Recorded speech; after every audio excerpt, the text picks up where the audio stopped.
There, it's running. Hello, everybody. How are you?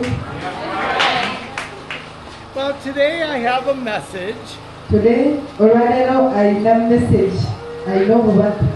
And it's called Standing for What is Right Okwawula ekirungi when the world says, do it my way. nga Katonda agambye mukole ebintu bye njagala. So hold on. What? Oh, the mic. Oh, sorry. Hold on.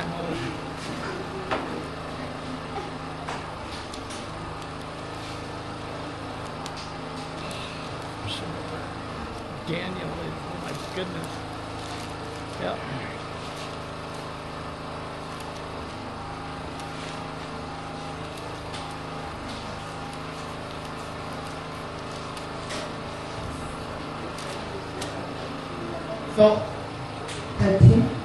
So standing up for what is right when the world Okwawula ekirungi ku kibi. says, I shouldn't do that. Tugenda okusomako. So there's a perfect story. Well, there's lots of stories in the Bible. Waliwo story nyingi nnyo mu Bayibuli. This one, it really just hits my heart. I beg your pardon. It really ministers to me. Waliwo stories nyingi nnyo mu Bayibuli. So I'll set it up a little bit. In Daniel 2, this king called Nebuchadnezzar has a dream, and he dreams about this statue. And the statue's head is made of gold. The chest is silver.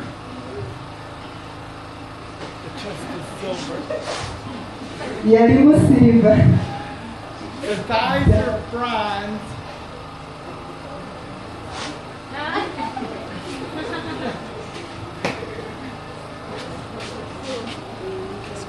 So the head is gold. The chest is silver. The thighs are bronze. And the leg and feet are iron. Now Nebuchadnezzar was the king of Babylon. And Daniel told him, King, you're that head of gold.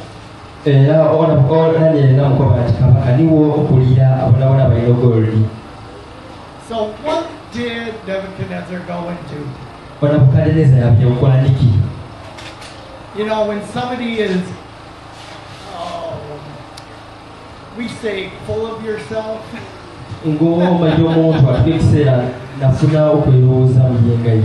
Nebuchadnezzar was like that. He's, I'm this wonderful, this head of gold. Oh, I'm better than all the rest of the statue because they're lesser metals, you know, but I'm the gold one, and oh my God, and on it goes.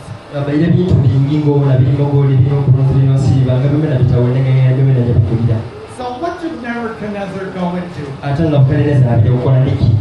So in Daniel 3, verse 1,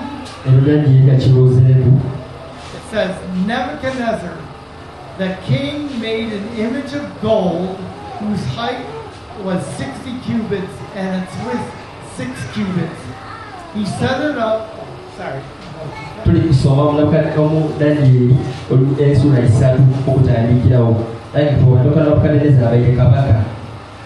And he set it up in the plain of Dura, which is the province of Babylon. And King Nebuchadnezzar sent and went to gather the satraps, the administrators, and the governors, counselors, treasurers, judges, magistrates, and all the officials of the province. era ngo Nabukadineza yasindikire abantu beetuta ba administrators nasindika amagye nasindika abagomukooti bonabona To come to the dedication of the image which King Nebuchadnezzar had set up. okuyiza okusinza ekitongole ekyo Nabukadineza kyabaire ng'akolere. So you see where we're going with this. Era tubona nga kyaba kiti Nebuchadnezzar just thought, hey man, you can worship this image.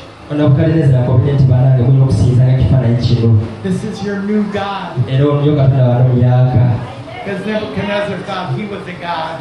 era ngaokobere nti yaba akola ekintu kye nga kyeta Katonda.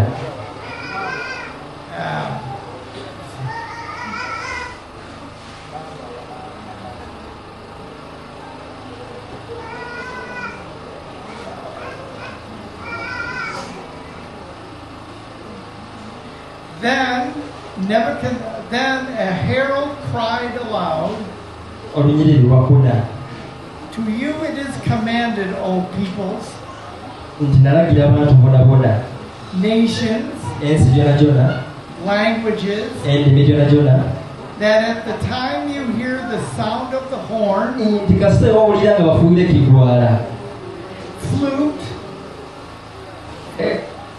bakira batya okongolo harp, era nga waliwo ekintu ekirala ekyo ne bafuwanga ebiyira ebyo lyre, byona ebyo and psaltery, in symphony with all kinds of music, n'embayira gyona gyona nga buli kika kya muziki kyona kyona kiwawulira you shall bow down or fall down nti mwagwa wansi mubunamire and worship the gold image era musinze ekifaananyi kino that Nebuchadnezzar has set up, ekyo Nabukadineza kyateekerewo and whoever does not fall down and worship era olina atagwa wansi nasinze ekifaananyi kino shall be cast immediately into the midst of a burning fiery furnace. yasuulibwa omusyo ogwokya kimwaguperepera.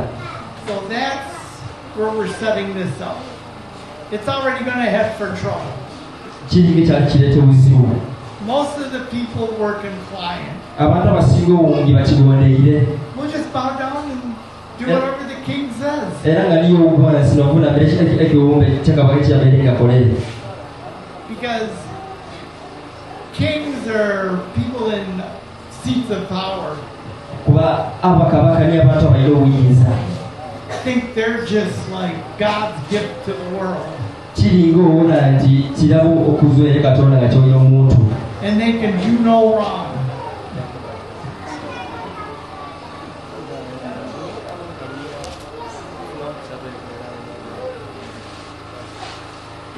And kings and in that position just think, hey, I can't do any wrong because Bakabaka mu bifo byabwe I'm God.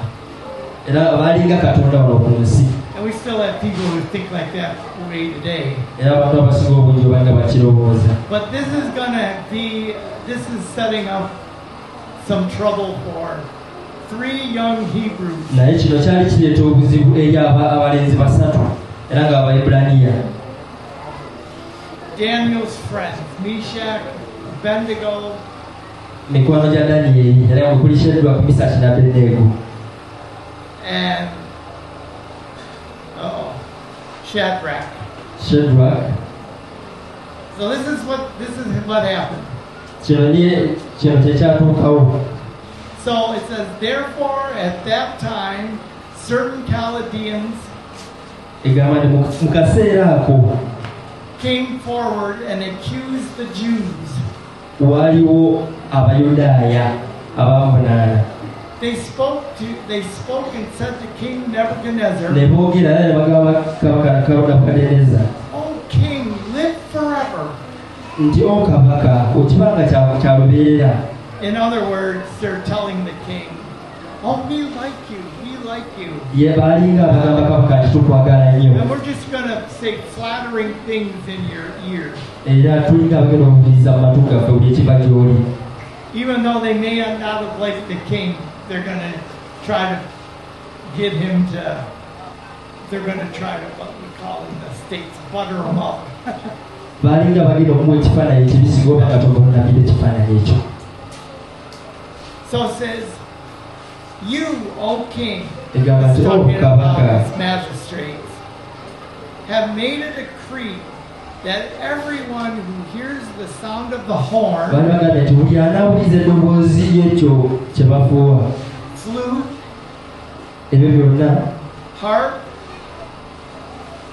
lyre, and psaltery, in symphony with all kinds of music, kongo gyonna gyonna mbayire na buli kika kyonna kyonna kya myuziki kiwawulira, shall fall down and worship the gold image. alina okugwa wansi asinze ekifaananyi. And whoever does not fall down and worship shall be cast in the midst of a burning fiery furnace. Era oyo yenna anaagaana okuvuunamira ekifaananyi anaasuulibwa mu muliro ogwokya. So these troublemakers, now the real trouble begins. Era wano obuzibu bwe butandikira. They telling the king, there are certain Jews Bagamba kabaka nti waliwo Abaebbulaniya whom you have set over the affairs of the province of Babylon, abo abali nga bali mu bwakabaka wa Babilooni, O king, kabaka, and they have not paid due regard to you. They do not serve our God or your gods or worship the gold image which you have set up. bo baagaana okusinza ekifaananyi oba ekiwumbe kye wasaawo gwe nga kabaka. Well, imagine what the king thought of that. Bonna balowoozaako ku ekyo kabaka kyagambye. It says, then Nebuchadnezzar, Era awo Nabukadineza in a rage and fury, ne yeejuumuula era n'alagira. you know, that's how most tyrants act. They're kind of unstable. One minute they're calm and collective, and the next minute they can be flying off in a tyrannical rage. Bakabaka babeera nnyo ffike, asobola okubeerawo ng'asaaga naawe naye mu dakiika eziddako n'akyuka. Because in the king's mind, these three Jewish people, they're going against everything. Kuba mu ndowooza ya kabaka bano abasajja basatu Abaebbulaniya That this king has commanded. They're questioning his authority, and he doesn't like that. balinga ababuusabuusa obuyinza bw'ali naye nga kabaka okumujeemera. So it says, Irigaba. Nebuchadnezzar gave the command Nabukadineza n'alagira to bring Shadrach, baleete Shadrach, Meshach, Mesach and Abednego. n'Abedenego. So they brought these men before the king, Era abasajja bano ne basimba mu maaso ga kabaka. and Nebuchadnezzar spoke, saying to them, Era Nabukadineza n'ayogera nabo n'abagamba is it true, Shadrach, nti kituufu Shadrach, Mesach n'Abedenego that you do not serve my gods nti mwagaana okuweereza Katonda wange gwe natonda or worship oba okumusinza the golden image ekyo kifaananyi kya goldi kye nasaawo that I have set up. ekyo kye ntaddewo mu maaso gammwe. Now, if you are ready at the time you hear the sound of the horn, bwe muba nga muli beeteefuteefu akaseera we munawuliza eddoboozi ng'evudde flute, mu byonna ebyo ebiku bya music ebyo, harp, lyre, embalire, endungu, ekigwala, and psaltery and symphony with all kinds of music, ebyo byonna na buli kika kya music, and you fall down and worship the image which ne I mugwa wansi ne have made, musinza ekifaananyi ekiwumbe kye nateekawo good. Katonda. But now he says, but if you do not worship, Naye bwe munaagaana you shall be cast immediately into the midst of a burning fiery furnace. mujja suulibwa mu kiwumbe eky'omuliro. And I love this next part. Era njagala nnyo olunyiriri oludako. And who is the God that will deliver you from my hand? Era Katonda ki oyo anaabawonya mu mukono gwange. See, Nebuchadnezzar thought he had all power. Nothing was going to stop him. He could do anything. Nabukadneza yali amanyi alina amaanyi gasobola okukola buli kimu. And basically he's saying, and who is the God that's going to deliver you from my hands? He's saying basically, Era mu bufunze agamba nti Katonda kyoyo anaawonya mu mukono gwange. I'm the God. Kuba yalinga ategeeza nti ye Katonda. And I love the response. Era njagala nnyo kino ekiddako. So Shadrach, Meshach, and Abednego Era Shadrach, Meshach n'Abednego and said to the king, ne bagamba kabaka O Nebuchadnezzar, nti Nabukadneza, we have no need to answer you in this matter. tetulina kakwate konna kukwebuuzaako ku kino ku nsonga eno eriwo. If that is the case, Era obanga ekyo ekibanga kyekiriwo, our God, Yahweh, Katonda waffe oyo Katonda omulamu oyo omutuufu whom we serve, oyo gwe tuweereza, is able to deliver us from the burning fiery furnace. asobola otuwonya omuliro ogw'okuwosa. And he will deliver us from your hand, King. Era asobola otuwonya mu mukono gwo. But if not, let it be known to you, O King, Naye bwe kibanga si kyo, leka kimanyiwe eri gwe kabaka, that we do not serve your gods, nti nor will we worship the gold image which you have nti made. tetujja kuweereza oba kuvuunamira kifaananyi kyo ekya goludi kye wassaawo.